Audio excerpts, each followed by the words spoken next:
That's awesome. And then I graduate in April. Madison, Wisconsin. And to UA. Una, yeah. I just started with Beverage Credit Unions a few months ago, but I was living there with my partner at the time. I was getting a PhD at UW, so we moved to Madison for that. Then we finished, I moved to law school. Yeah, we used to be CUNA, and then CUNA and FIU, and it's merged to Beverage Credit Unions a few years ago. Before remote, yes, I did a lot of like weird things in credit union space, but now it's just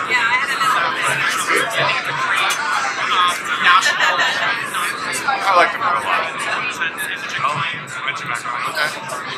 I thought they were gonna come talk. That's what I thought. Good evening, everyone. We're gonna get started. Well, I would like to welcome everyone to FIU in DC. And thank you all for being here tonight, and a little round of applause. Miami. Hi, my name is Nicole Ratches. I am currently an intern for Florida House. I'm pretty sure everyone knows it is the only state embassy in the United States. I'm very happy to be there. I am currently interning as a social media and marketing, doing kind of the work for Florida House and inviting everyone over. Everyone is always welcome. Everyone loves Florida, has some sort of connection to Florida. I am a pre-law student currently majoring in criminal justice and political science. I'm graduating in April, so I'm very excited. Yeah. Very soon, so yeah, if I know, I'm joking. But yeah, I would like to now introduce Carlos Becerra for our next part of the presentation. What she didn't mention is we also celebrated another important day this on March 3rd. Quick quiz question. What's March 3rd? Florida's birthday. Florida's birthday. Happy birthday, Florida. And today, happy Miami Day, right? Nicole is one of 30, I think we're up to 35 or so interns this semester. Everyone knows Michelle Castro, back in the corner, one of our team members. We're excited that we continue to increase our programs, our student programs, and we're now up to 35. We're on track to surpass 40, and we can announce today, actually, the next phase of FIU's growth here in DC.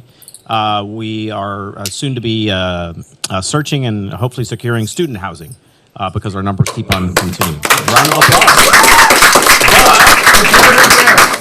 What was that? You better have gas. It better have gas.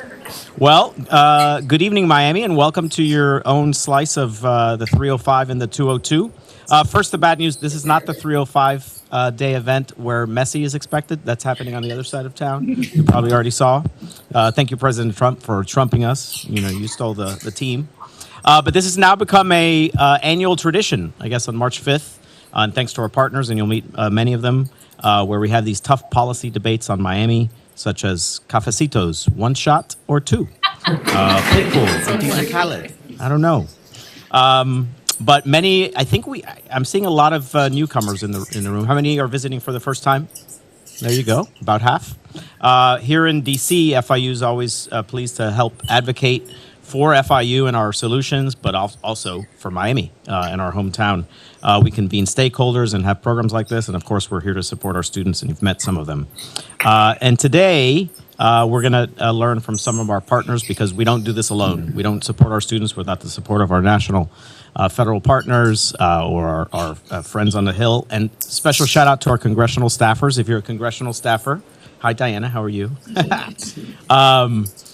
If we're all a little hectic this week, I think those of you that work in Congress know this is a big congressional appropriations deadline week, so it's got us doing some all-nighters. But from a Florida perspective and Miami perspective, and I see Danny back there too, we definitely think we have one of the strongest congressional delegations and staff delegations.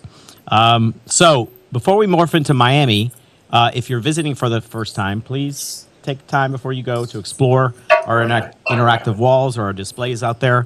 For us at FIU and at FIU in Washington, D.C., as we're advocating and having dialogues like this, we also think of Miami from the lens of environmental resilience. resilient infrastructure, population health, the future of tech talent, Latin America and the Caribbean. These are thematically and substantively very important to our hometown. And that's what we transport and aim to transport here. Because a lot of the folks in this room and in this town know that Miami is the perfect lab for so many of those issues. And I think you'll hear some of those today. And then, of course, quick snapshot of the next 8 months in Miami. This weekend, President Trump's hosting 13 presidents from across the Americas at a sleepy little town known as Doral, just about 20 minutes from FIU. And FIU is going to have a presence there, and we have some breakfast with some of those presidents. We're going to hear about FIFA Fever this summer, of course. And then in December, the G20 is coming also to that same sleepy town named Doral. So the world is now here just on any given day and any week. And we're excited to be part of the action. And just before I move on to introducing our panelists, I do want to thank our collaborators, the Greater Miami Convention and Visitors Bureau, the World Cup Miami Host Committee. Staff couldn't be here today, but on your way out, you might find some goodies for folks. And of course, Emerge Americas. And with that, I want to introduce some dear friends to help us talk a little bit of Miami from their lens. And if, as I call your name, just go ahead and grab your seat. Diane Vidoni, the COO of Emerge Americas. Jose Leoncio, our Miami guy in the FIFA DC office. And Selchuk Ulugwa, proud FIU professor.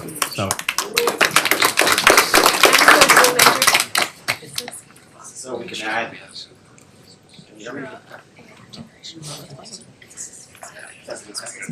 Hello. This is so we can add a little bit of substance to the program. So these three partners and friends of FIU and FIU in Washington, D.C. Are here to touch on some of their important initiatives in the next few months. But first, I want to actually start with not a softball, but a question that we should all be asking ourselves tonight. What brings us together? And why don't I start with Jose? What makes Miami Miami? What are your thoughts? And who are you and a little bit more about you? Of course.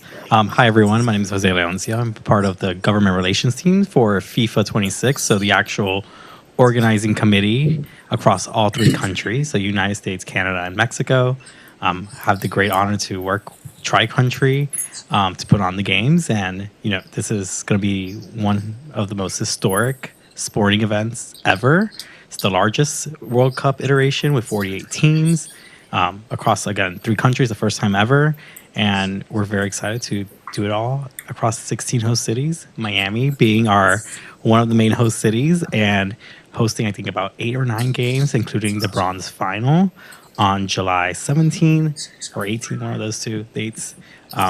What makes Miami Miami is truly it is truly the gateway to the world.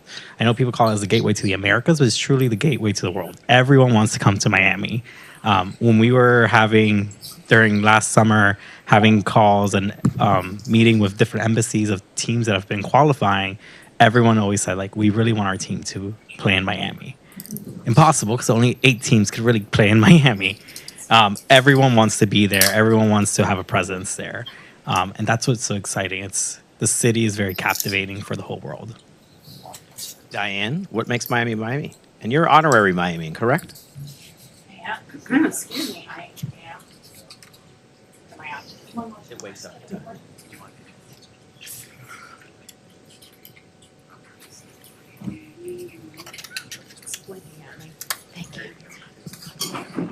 Thanks, Carlos. I am honorary Miami. I did spend 5 years in Miami. I've bounced back and forth. I'm Diane Vidoni. I'm the Chief Operating Officer for Emerge Americas.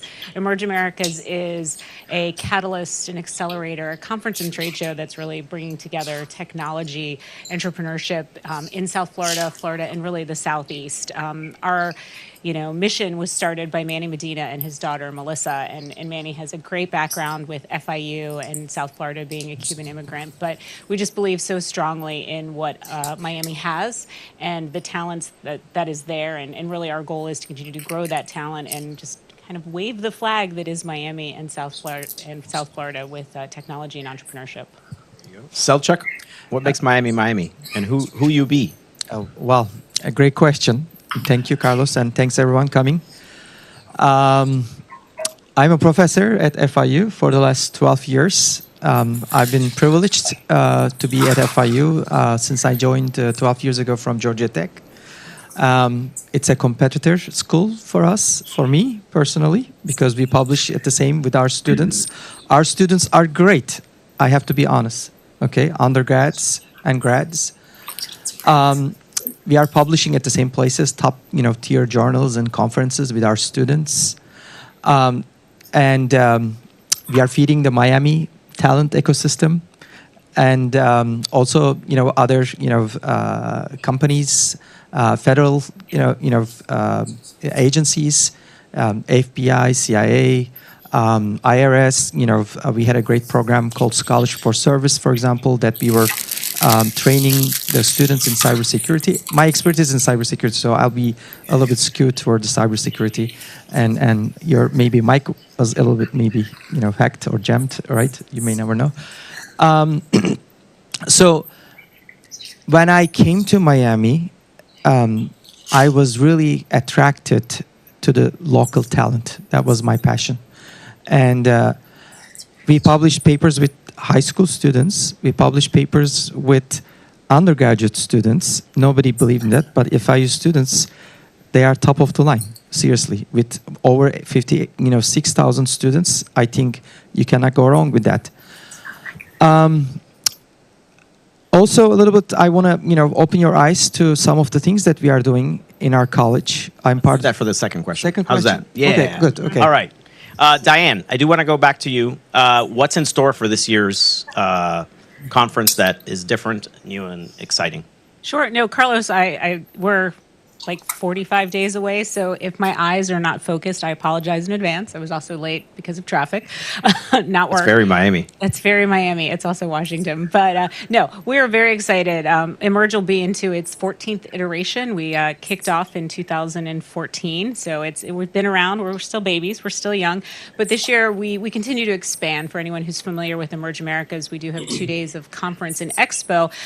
We have a pre-conference day this year that includes AI master classes, which we're very excited to continue to be a part of that movement in AI and quantum. We also have what will be our second National Security Demo Day. We actually started this program in September of 2025 at Port Miami with 10 amazing organizations showcasing to a packed house. We were hoping for 100 invited guests, and we had people knocking at our door, and we broke our own records at over 300 people in attendance. So this year, our true week will start on Tuesday with Demo Day and then continue through. We also are working closely with a Washington-based organization called Spook Stock.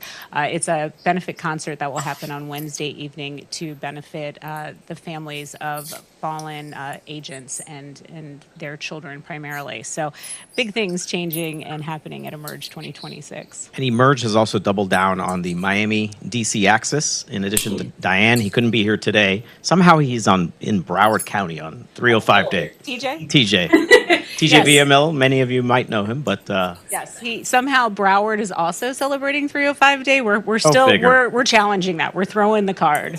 So here actually is a video from that demo day by the port. Together good people to have this conversation.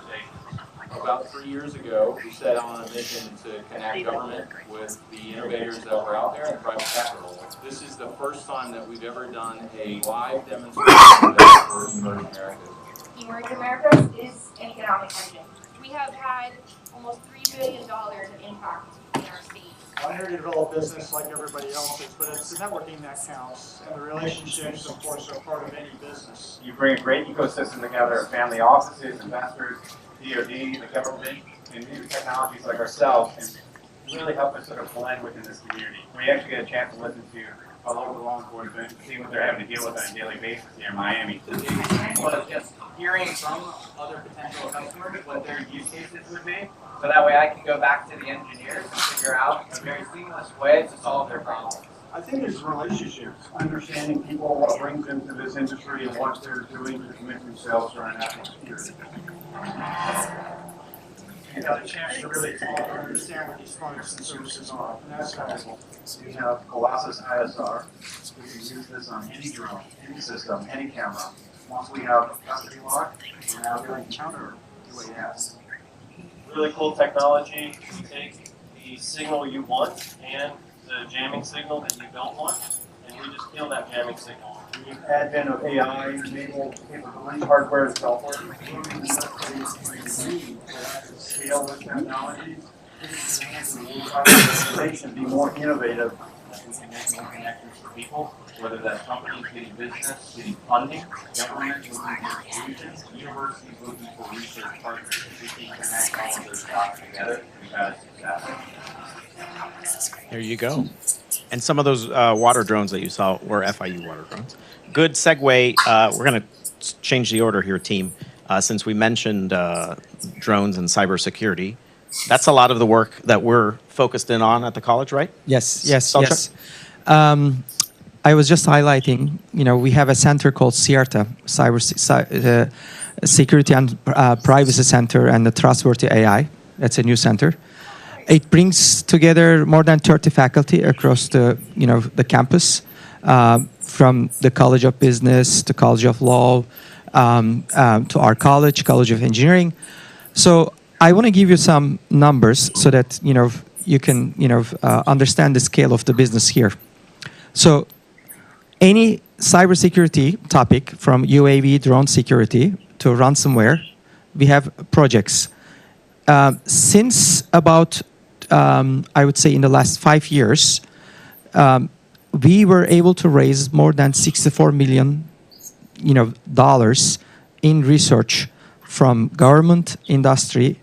I mean, collective faculty. Last year alone, we submitted 30 proposals to, asking for different, basically.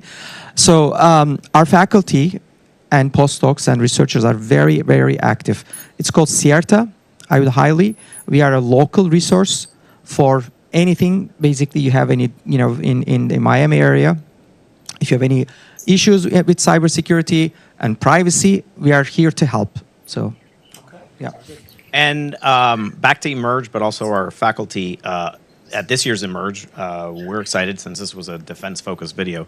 A lot of our defense-related technologies, both in the cybersecurity side, in drones, but additive manufacturing of metals. Exactly. A lot of our reconfigurable antennas will also be featured at Emerge. But I did want to bring up a video. 2 weeks ago, our president, many of you have met her, our new president, Jeanette Nunez, hosted a cool, exciting conference on South Beach and in Miami. The site of Emerge, and Emerge was part of that too. Just want to give you a little snippet of what that conference was all about, because it tackled the... Higher education is waiting, is being shaped by bold thinkers and doers right now. This spring, Florida International University convened leaders from higher education, federal agencies, and industry to confront the defining challenge of today. How must universities evolve in an era shaped by artificial intelligence and disruptive technologies? This is the Horizon Summit. With Biscayne Bay and Miami as a backdrop, FIU convened university presidents, national policymakers, and innovators to move from ideas to action. We're making choices and decisions today that's going to impact the future of education, of innovation, of workforce development for generations to come. Innovation was on display.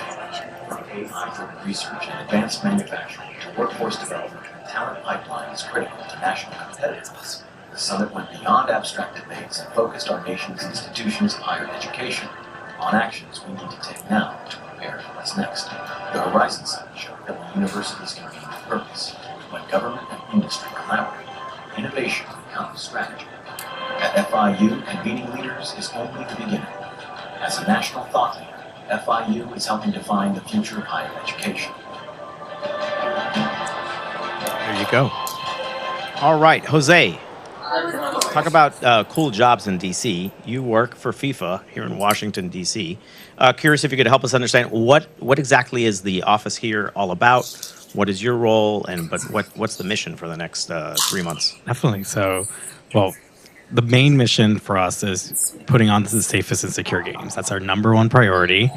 We understand that these games are going to attract millions of fans, not only to watch the game in its actual stadium, but to our fan festival, fan zones, fan activations all throughout the different cities and across the 3 countries. In the government relations team here at FIFA 26, we are typically in a normal FIFA world, the organizing committee is locked in with the government, the organizing government, right? In Qatar and Russia, the government had a hand in planning the World Cup. Here it's a little bit different, where we have a local organizing committee with the government as our partner. So our FIFA 26 government relations team, we are the liaisons between both organization and our FIFA headquarters in Zurich to put on the games. So our team does everything from safety and security and anti-drones scaling to visas and immigration to transportation, transit, anything you can think of. It probably falls in the government relations world, where our team has a hand in helping our main FIFA 26 staff to put on the games, right? Sometimes, bureaucracy can take a while. We don't have 2 or 3 years to wait. We have literally 98 days to make it happen for our first match. So we are here to kind of expedite the process. But that's really on the federal side. On the state and local side, we have great partners in the governors and the mayors who are investing so much funding into our host cities, these games to make it happen, right? Miami, City of Miami, Miami-Dade County, City of Miami Gardens, Miami Beach, Coral Gables are all putting on such a great support system for the host city in Miami to put on the games. And then in our other world, we also touch upon our diplomatic portion, right? This is a huge, huge, huge sports diplomacy vehicle. We're going to have so many heads of states, head of governments coming to watch the games here in the United States, Canada, and Mexico. We already saw it last week when the president of Paraguay was with the President Trump, and he said, "I'll see you on June 12th, versus our first game, Paraguay versus the United States in LA." So people are excited about this. People see this as a way to really unite the world. And we here in the United States, we see it as a way to highlight and showcase the best parts of America in our 11 different host cities and beyond that. Cool. And cueing video from our Miami host committee partners, just capturing a little excitement of this summer in Miami. My name is Mark Anthony, and this is Miami. Miami has this pulse that you can almost feel walking down the street. That pulse is culture, that pulse is music, the appreciation for living your best life. I believe Miami really, really encapsulates that.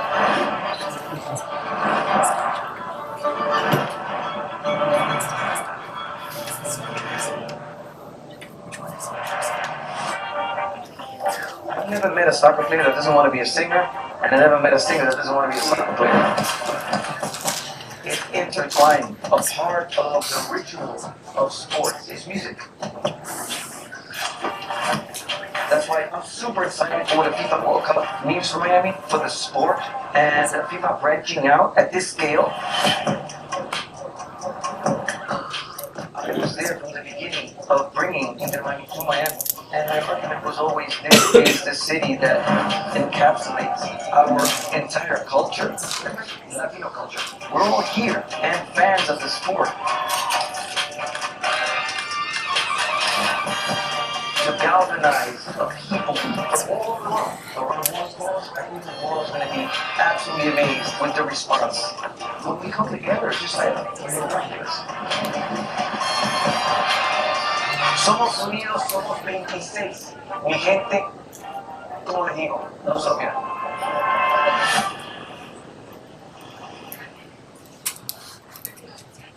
Buy your tickets now, if you can. In any case, all right, in 30 seconds or less, just to wrap us up, because we have a great closeout for the program, and I know we all want to mix and mingle, and I do have one quick intro to give. But in the next, what are you looking forward to in your own work or from a Miami perspective in the next year? Any, what does the year ahead look like? We are working on several interesting large center scale projects with the federal government. So with my colleagues back in the college and back in the university, I think, we have some, I would say, mid-scale, like $3 to $5 million, centers already accomplished that. But I think we are looking for the next one, like $20 million, $30 million large center scale, efforts for the technology. Because I think eMERGE is doing great. You guys are catalyzing great. That was, I think, great. I joined in 2014. And it was a great vision, and I was always telling that it's something that is really missing in Miami was that, and you guys are really filling the great need. But what's missing in that big picture, me and my colleagues are very passionate about.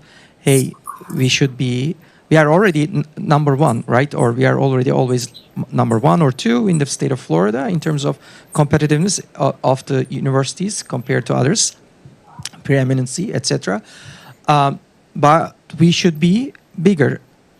So we should play bigger, and that's what it is. And then my personal also wish for South Florida is to have a national lab, maybe. Yeah. We don't disagree. Yeah. So, all right. Right. I'll stop there, maybe, and then we can talk further. Yeah. Diane? I am excited to see 20,000 plus of my closest friends and colleagues here in just about 50 days at eMERGE Americas. Also hoping possibly to continue to train my LLM. He's good. We're still working on it. And to also potentially meet, Tim Tebow and Emil Michael at eMERGE Americas. So I'm going to plug eMERGE Americas again and again. There you go. And Jose? I'm really excited about incident-free summer, right?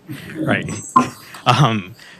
Yeah, I'm really excited about to see, the stories that are going to come out of our different engagements from the FIFA 26 side, from host city side, of all the fans being engaged with the World Cup. Whether you have a ticket or not, it's a very exciting time to be a part of this. It's, we haven't hosted a World Cup since the 90s.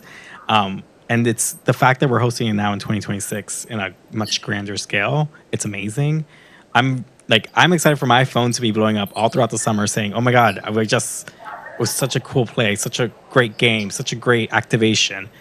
Because those moments is really what makes my job worth it. It's seeing how excited people get by anything they do touching the World Cup, right? I'm not a huge soccer fan, fun fact. But I've learned to love the art of the games, that it truly brings everyone together. I think that's what's so special about all of this, and that's the historic nature of it all. So counting down the days, 98 days exactly. We actually March 3rd was 100 days left. So quick intro from back of the room, because welcome to FIU in DC. You can always count on the drop-in cool visitor. Adam Friedman is with one of our partners, OnePrint, but also a great partner of eMERGE Americas. Adam, little quick hello. What were you doing in town today? Sure. Thank you for having me. This is my third 305 day, and I've been a panelist up there. I've been a panelist for eMERGE, and I think Carlos was joking when I asked what he was doing tonight, if he wanted to grab dinner. And he said, no, it's 305 day, get down here. So anyways, I'm in town for a Department of Defense, Department of War conference that was going down at the Hilton with one of my collaborators at FIU, Dr. Jack Pulio. But we work a lot with FIU. We are a 3D printing construction company. We sold Dr. Adarad a 3D printer recently. We're working on 3D printing the robotics building and working on all sorts of grants with their team. So thank you for having me. All right. And to close us out, one of the other great things about working for FIU and great things about Miami is this amazing enterprise known as the Chaplin School of Hospitality Management, which just had an amazing, I saw Diane on the sands of South Beach, amazing South Beach Wine and Food Festival. And I want to introduce Anchal and Nicole, and we'll give you a microphone. Quick little intros, since you both took part in this festival. And not only are they here, but they came with their craft and their partner, Alessandra. But a little bit about the festival and your role there, and what are you up to tonight? So for the festival, this is my third year doing it, third and last year with FIU. My first year was as a volunteer, so helping guests pack, handing out water, seeing if they needed directions to a specific booth. The second year, when I was president of the Bartenders Guild, so I actually got to create the cocktails that we served on the stand. Went a little nuts with all the techniques, which was really cool. And then this year, kind of leading the new generation as an intern to guide them how to create the cocktails and what mistakes I made and what not to do and what we could be doing better. So just continuing to improve what we do on the stand, getting that hands-on experience, learning how to work as a team together was the biggest thing, learning over the last few years. So, yeah, Nicole, you want to For those of you who don't it? know, over 1,200 FIU students from across the university, right? Business, hospitality, It communication. doesn't matter your major, you can still volunteer in any position. Help You can be a execute lead. this amazing festival. Yep. Nicole, what's in store? What are you guys making back there? What's the mix? So tonight, we're gonna be teaching you guys how to make. We have a take on a Miami Vice, and then we also have a mocktail. So you guys can pick, and then we'll teach you the techniques that. What's in a Miami Vice? Showcase. In our Miami Vice, we have a Bacardi rum blend with Bacardi Superior, coconut, and pineapple, and then lime juice and strawberry Real syrup. Okay. We actually served this Miami Vice, a version of it last year on the sand. So Another fun fact about the Bartenders Guild. Who reads Punch Bowl News? Raise your hands. There you go. Guess who won the Punch Bowl News first 5-year cocktail competition? The FIU Bartenders Guild. You guys know that? Retreat. The Heavenly Retreat. That's so un-DC, right? It was like a fat wash bourbon with some pineapple, some vermouth, a lot of fun stuff in there. Bitters, kind of like a Boulevardier take, but very different from what a traditional one is. Just like Miami. A lot of fun stuff in there. Yeah. All right. Well, thank you, Nicole and Anchal. Please Thank visit you. them back there. Get your mix. As we start the party, we're going to